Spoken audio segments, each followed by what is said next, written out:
Once in the quiet country village of Matsuyama, in the old days, when country people owned very little besides their plot of ground, their thatched cottage and a few clothes, there was a young couple with a little daughter. They had very little, but they were happy. They loved each other, and they did not dream of riches which they could never have. Now the time came when the father of this little family had to go to Kyoto, the capital city. It was a long journey in those days, and great preparations had to be made before he left. The mother was worried that he was going so far away, but he comforted her and promised that he would not come to harm. He said that if she were brave and good while he was away, he would bring back a present from the city. And so he went and took care of his business in the great city, and marvelled at all the wonderful buildings and shops and the vast number of people. He would have so much to tell his wife when he got home. When the day came for him to return, the wife dressed herself in the blue dress she knew he liked, and dressed the baby in a new blue dress to match, and they awaited his coming. You can imagine how happy they were when at last they saw him trudging down the road, and how excited the little girl was at the pretty toys her father had bought. He talked for hours of the wonders he had seen. Then he took out a plain flat wooden box, and with a smile he handed it to his wife. "Here is your present, my beautiful one," he said. "It is a very pretty thing, and is called a mirror." She opened the box and found a flat round piece of metal. One side was ornamented with carved animals and flowers. The other side was smooth and shining like crystal. The young mother looked into it with delight. Her eyes were bright. She smiled, for in the mirror, looking at her, she saw a lovely woman who smiled back at her. "What do you see?" asked her husband, who was delighted that she was so pleased. She said, "I see a pretty woman looking at me. She is moving her lips, as though she was speaking to me. She smiles. Oh, she has on a blue dress, just like mine."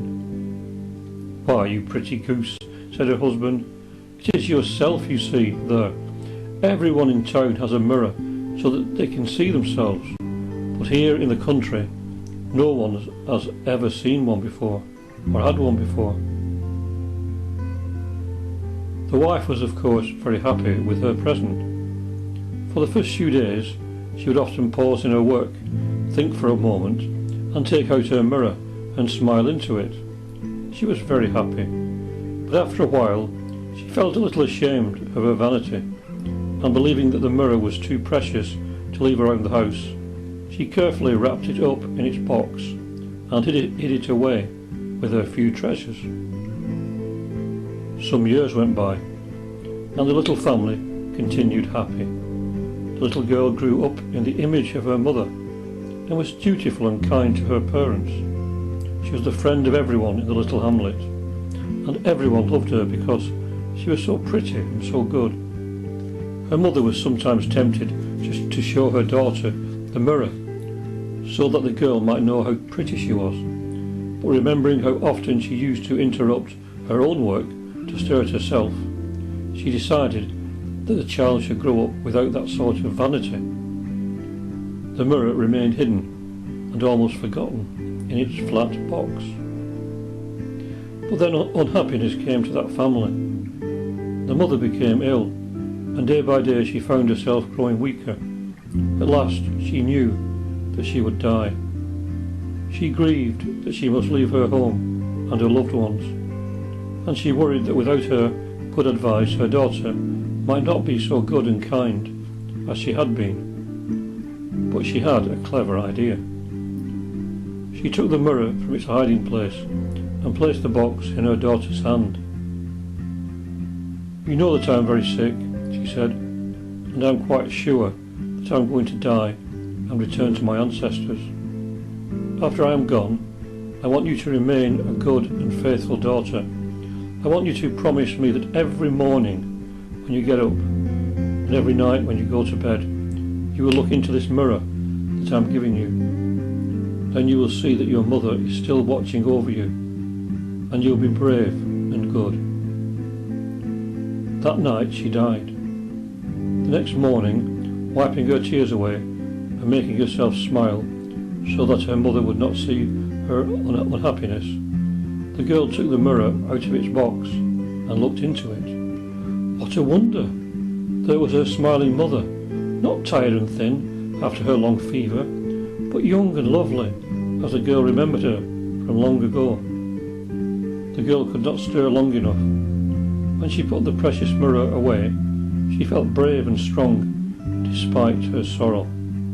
And every morning and every night she told the vision of her mother what she had done. Her greatest joy was to be able to smile with pride at having done well, and to see her mother smile back. Her greatest sorrow was to tell her mother sadly that she had done wrong, and to see her mother look sadly at her in return.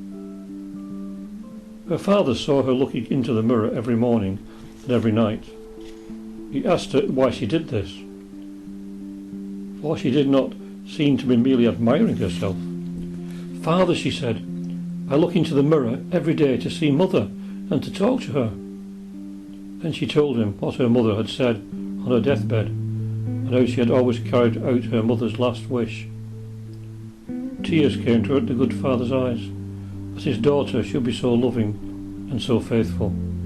He did not tell her what the mirror really was.